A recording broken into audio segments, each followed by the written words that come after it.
And geothermal startup Fervo Energy said Monday it hopes to raise up to $1.3 billion in its initial public offering. The company would be valued at up to $6.5 billion if shares sell at the top of its $21 to $24 price target. That's more than twice what Fervo had reportedly been seeking earlier this year when it confidentially filed paperwork with the SEC to start the IPO process. Amnesty International has accused a rebel group in Eastern Democratic Republic of Congo, DRC, of mass war crimes and crimes against humanity. In a damning new report published Monday, the rights group said the Allied Democratic Forces, ADF, was behind multiple cases of murder, abductions, forced labour and marriage, sexual abuse of women and girls, and the exploitation of children.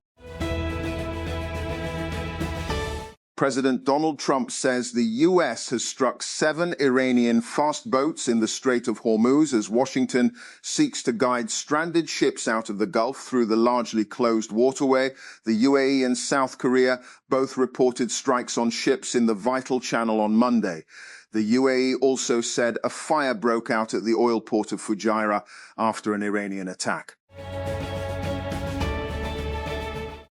At first sight, last week's unprovoked attack on a French nun walking along a street in occupied East Jerusalem came without warning.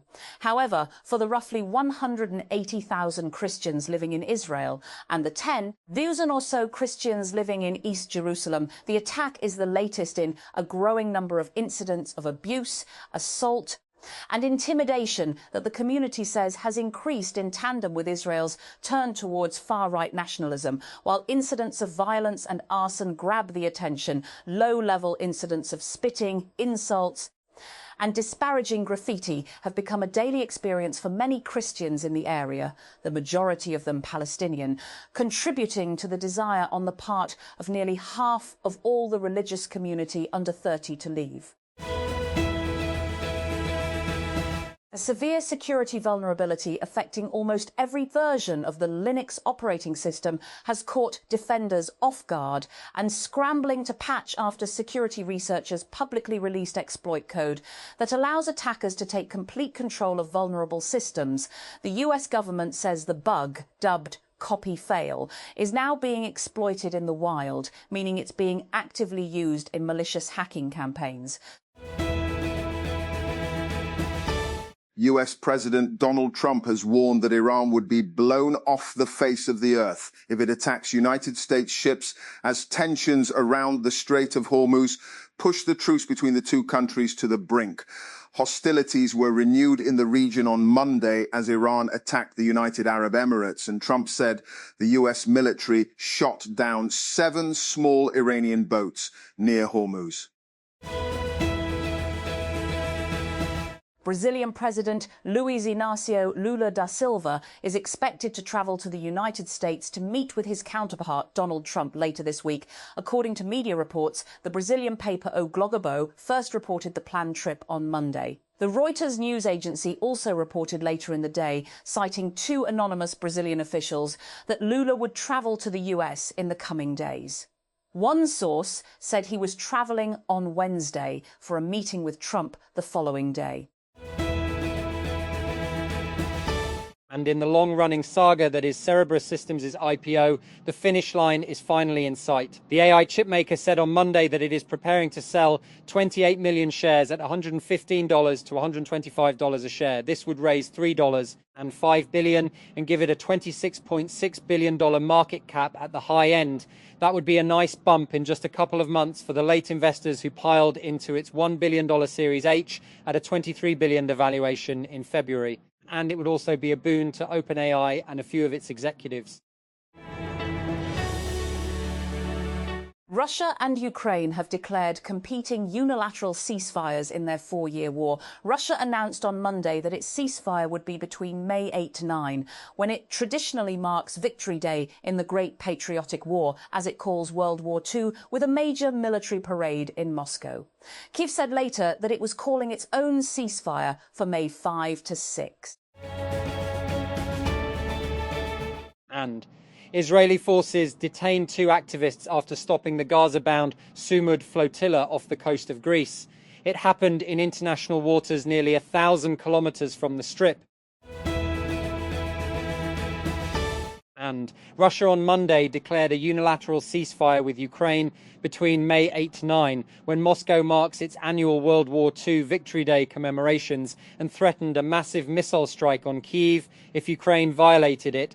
Ukraine responded by declaring a truce of its own between May 5-6, saying it was not serious to expect it to observe a ceasefire during a Russian military holiday.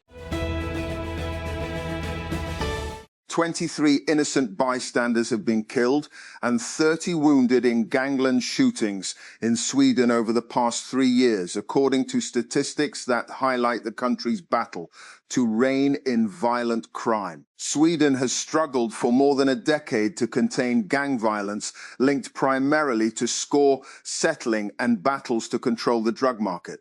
The innocent victims include people hit by stray bullets, cases of mistaken identity, and relatives of targeted gang members, according to the police statistics released on Monday. And the leader of Mali's military government, Assimi Goïta, has taken on the role of defense minister following the killing of the previous minister in last week's uprising by rebel groups. State television channel ORTM reported on Monday that Goïta was taking on the post following the death of Sadio Kamara in large-scale attacks by an al-Qaeda-linked group working with Tuareg separatists. Former Andreessen Horowitz investor Katie Hahn announced on Monday in a press release that her firm has raised $1 billion across new funds to continue its thesis of backing crypto and blockchain. The capital will be spread across startups at early and later stages, Bloomberg reported, and within the crypto and blockchain space, it will be used to back startups focused on alternative assets like gold and other commodities, the agentic economy and financial services. And image model releases are driving growth for AI mobile apps, generating 6.5x more downloads than traditional model updates, according to a new report from app intelligence provider AppFigures. This marks a shift from earlier days when the release of new models powering the conversational experiences drove more demand, alongside the new features like a voice chat interface. And tackling methane emissions in the fossil fuel sector would help efforts to hold back climate change and increase energy security, especially as the Iran crisis threatens global supplies and, according to a report by the International Energy Agency, IEA, the oil, gas and coal industries account for about 35% of all methane emissions from human activity, notes the IEA's Global Methane Tracker 2026 and released on Monday. However, there is little progress in reducing them, the report points out.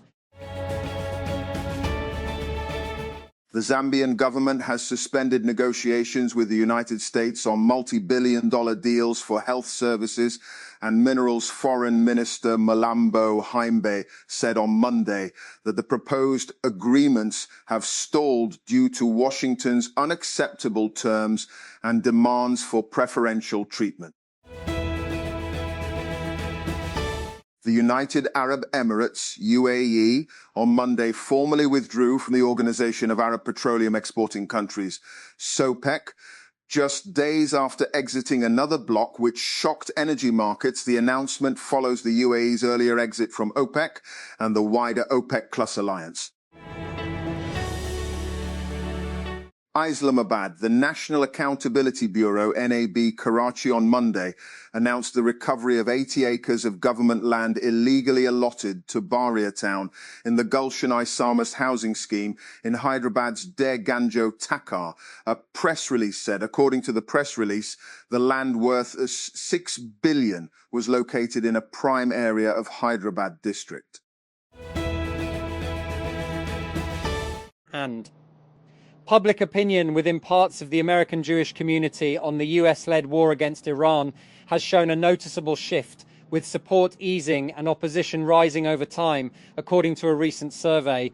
While different polls focus on different segments of the community, both point to growing reservations about the campaign as it has progressed.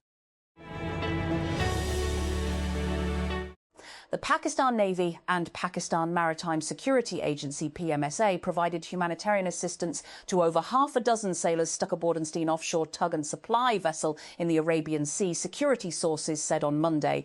The rescue and support operation for the crew, which included 6 Indians and 1 Indonesian national, was initiated after the Maritime Rescue and Coordination Centre in Mumbai contacted Pakistani authorities and requested assistance.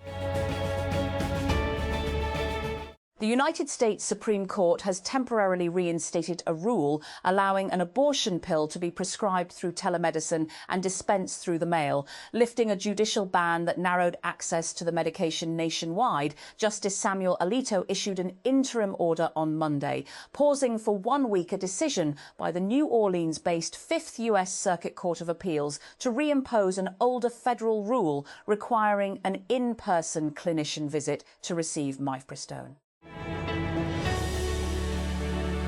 A car has been driven into a crowd in the German city of Leipzig, killing at least 2 people. Police said the driver had been arrested and was no longer considered a threat, but offered no additional details. Emergency services declared a mass casualty incident. Nearly a week after the makers of the popular web server management software cPanel and web host manager WHM alerted users of a critical flaw in its software, hackers are still targeting thousands of websites that use the vulnerable software. As of Monday, there are more than 550,000 potentially vulnerable servers running cPanel, a number that has remained stable for days.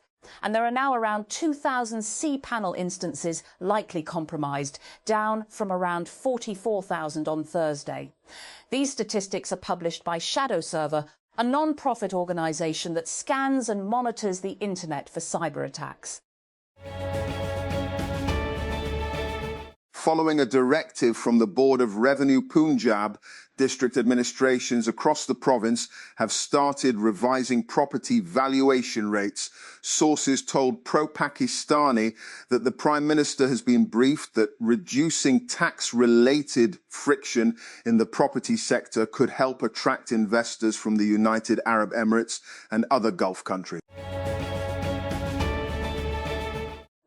Deputy Prime Minister Ishaq Dar was informed by the Petroleum Ministry on Monday that the country has sufficient reserves of Pehel products till the 3rd week of June. The information was conveyed to the Deputy Premier during a high-level meeting to review the country's petroleum, oil and lubricants stock position. South Waziristan. An attempted suicide attack on a security forces post near Azam Warsak Bazar in Khyber Pakhtunkhwa, South Waziristan area was foiled on Monday evening, officials said. According to security sources, the attacker attempted to target the army post using an explosive-laden coach. However, due to timely action by Pakistan Army personnel, the vehicle was destroyed before reaching its target. Rudy Giuliani, the former New York City mayor and longtime champion of President Donald Trump, is recovering from pneumonia and is now breathing on his own, according to his spokesman. In a statement on X, spokesman Ted Goodman said that Giuliani has had restrictive airway disease since the 9/11 terror attacks that diminished his ability to fight off pneumonia. Austria has expelled 3 Russian diplomats, accusing them of spying. The diplomats, who have already left the country, used a forest of antennas installed on the roofs of diplomatic buildings to gather information, Foreign Minister Beat Meinl-Reisinger said. Britney Spears will avoid jail time after she agreed to plead guilty to a lesser charge following her arrest on suspicion of driving under the influence. A lawyer for the 44-year-old appeared in court on Monday and pleaded guilty to reckless driving involving drugs or alcohol. Spears was not required to attend the hearing.